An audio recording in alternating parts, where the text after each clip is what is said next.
You're watching the Cowboys Report presented today by Manscaped. Their Cyber Monday sale is ongoing, 25% off and free shipping when you use promo code Cowboys over at manscaped.com/chat. Make sure you look nice when you get naughty this holiday season with Manscaped. Links in the comment section, promo code is as well, but the 25% off deal is almost over, so don't delay, get yours today. We begin today's show with what else but the latest on Odell Beckham Jr., because that's how things always seem to go, right?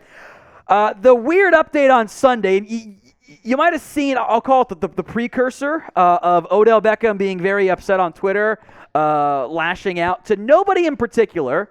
Thought it was funny, didn't like what was going on, and eventually it comes out that OBJ was on a flight to LA and he was taken off of it before it took off because apparently, well, they said he was in and out of consciousness, and OBJ's agent said, well, he was asleep, which I do kind of buy. Maybe you pop an Ambien and just try to go to sleep there or whatever. Wasn't responding, gets taken off pre-takeoff. He's fine. Doesn't sound like this will impact any of the team's interests, whether it's the Cowboys or the Giants and Bills, with those visits coming soon here for the Dallas Cowboys. But it's just a weird story that reminds you that, hey, Odell Beckham sometimes does really weird things like getting into fights with a net. I don't think this is that big of a deal, especially if you can combine the two stories and there's a pretty non-bad outcome or reason for why, I suppose. But you can sound off for me. Does the OBJ plane incident, whether it's because of the incident itself or just what it represents, does it bother you? Y for yes, N for no. You guys can sound off for me right now in the comments section.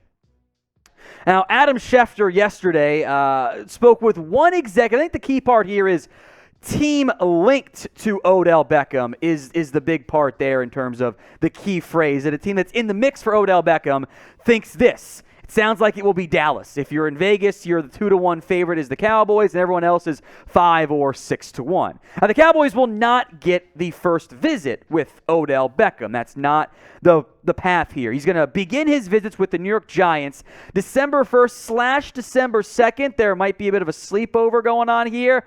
The Bills visit has not been announced timing-wise, at least not publicly yet, and I wonder if he could just go up from New York to Buffalo for the weekend. Now, they have the weird Thursday night stuff, which kind of complicates things as well, but maybe it's the Thursday night stuff that causes the issues there. But they are on the planned visit list with no known date at this point. And then the Cowboys on that Monday, December 5th, which, hey, maybe they find a way to get that deal locked up or not. Chiefs and Ravens have been linked. Niners somewhat as well, but no other notice. I bet we might get another visit being planned by Odell Beckham on Sunday. I wouldn't be surprised if we got that from major national media. Now, be honest with me. What is the % chance you think the Dallas Cowboys sign Odell Beckham? It's going to be the pinned comment on today's video. So, if the ad break comes here on YouTube, take advantage of it. Head down there and drop that % chance you think the Cowboys sign Odell Beckham. The reason why you want OBJ is not for what he's going to do in December, really, whenever he ends up signing, but what he could bring you in terms of impact in January, February, in theory, which would be nice for once. Beckham was awesome down the stretch last year in the playoffs. We've spent a lot of time on Odell Beckham on this channel. We're not going to spend too much more on it today here. But the impact that you can find in what would be December when he officially signs, wherever it is rare. You don't find that type of impact at any position in December. These guys are always long signed. There's the medical, the contract stuff that does need to be sorted out. But Odell Beckham would give you a potentially real upgrade at a key position, which you don't really have at this current point elsewhere in the free agency market. Now, if you're also looking for an upgrade with your men's grooming products, make sure you're using Manscaped. 25% off and free shipping at manscaped.com/chat with promo code chat. The Lawnmower 4.0 is the #1 men's grooming product. Make sure you're trimming your candy cane this year, this holiday season, because it is mistletoe season after all. Keep your jingle bells ready for that on top of it. 25% off and free shipping, manscaped.com/chat. It's their special Cyber Monday sale. Of course, ends when Cyber Monday's over. So go get it today. Manscaped.com/chat, promo code Cowboys. Links in the comments section and in the description. Speaking of cutting, what about cutting James Washington? Now, this is interesting is the word I'll use, and that's the nice way of me putting it. Sports Illustrated's headline was, could the Cowboys cut James Washington to make room for Odell Beckham? Because Washington has not played this year at all with the foot injury. I've got my theory as to why here in a minute. There's two big issues with this. You make room on the roster by cutting Washington. He's not on the roster. He's on injured reserve. Cutting James Washington, outside of maybe doing him a favor to sign somewhere else, since I think he can play football right now, doesn't actually do anything for you for the Cowboys. The contract was fully guaranteed. It's next to nothing anyway, and he's not on the active roster. So if you cut James Washington, you save no money, unless maybe he gets picked up, but it'd be probably practice squad at this point, so no. And it doesn't actually free up a roster spot for you. Now, the role replacement, I think, is viable. Here's what I think is happening with, where's James Washington? The Cowboys have given you a couple excuses, right? They're giving you it's a weird short turnaround, so we're not going to start his clock from an injury standpoint, which I think is feasible. The Cowboys are slow playing this with James Washington, because if they activate him, if they bring him to practice, they have 21 days to get him on the active roster, or he's out for the year. Well, if you're signing Odell Beckham, that's now 2 roster spots you've got to create out of thin air, because no one's hurt right now, at least out for the year hurt, to make spots for those 2 receivers, and Washington would then be your wide receiver 4, maybe 5, with Turpin having a bit of a weird role, and he doesn't play special teams.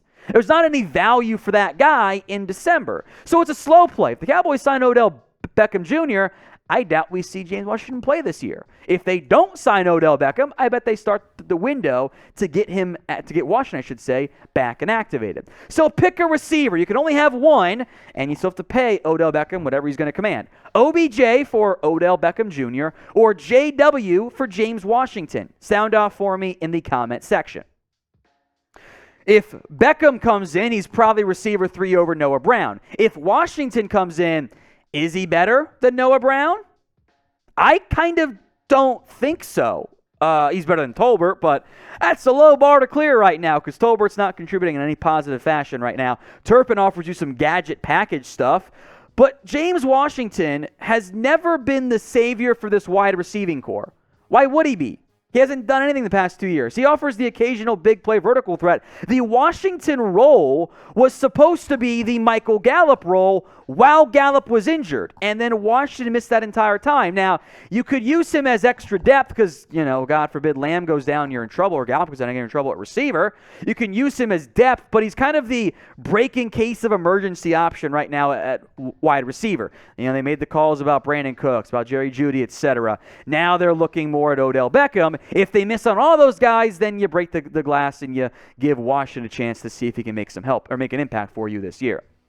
And we'll have nonstop Cowboys coverage for you regular season, postseason, and playoffs as well.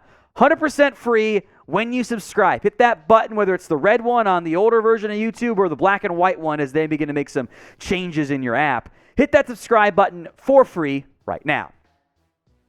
We'll wrap up with a classic. That's Sean Payton, right? Yeah. Payton continues to be linked to any job that has or could hypothetically come open in the NFL this upcoming offseason. There have been conflicting reports over the Chargers being a fit. ESPN said they could be a strong destination. The Athletic said not so much, but it was also maybe the job doesn't come open. That's why it's a no, which that's not what we're arguing about, but whatever. The Cowboys, of course, have always been linked to them. The Athletic report today mentioned 6 teams, Cowboys kind of included there, that are some capacity linked to the Houston Texans, or to Sean Payton. The Chargers, I think he'd love the LA Chargers if he had the chance to go there and get to be with Justin Herbert. If that job comes open, it may not. The Cardinals are in a weird spot. They've just paid their quarterback, their head coach, and their GM, and it's been a disaster this year. Maybe Sean Payton's the answer. Maybe he's not. The Rams, meanwhile, that's the big move if they lose Sean McVay, but does he want to go to a spot with no first-round picks, a lot of money? I'm not so sure. The Athletic also mentioned the Panthers and Texans and even the Denver Broncos, too, as big splash moves, but they're not going to be in-division moves, and those teams have quarterback uncertainty. I think the Chargers are the team to watch still if Payton jumps back to the NFL, barring some more changes at the head coaching level. Of course, it might not matter for the Cowboys' standpoint. If Mike McCarthy makes a deep playoff run, he's not going anywhere. You're not going to fire the coach who gets you to an NFC championship game for the first time in decades. So that's just not going to be the route they go. If they don't make that deep playoff run, things begin to change then for the Cowboys. And whether it's Mike McCarthy, Sean Payton, or even Dan Quinn, there might be some changes from that coaching staff if McCarthy sticks around or if he ends up getting fired. We'll keep you covered. Make sure you guys are subscribed right here to the Cowboys Report.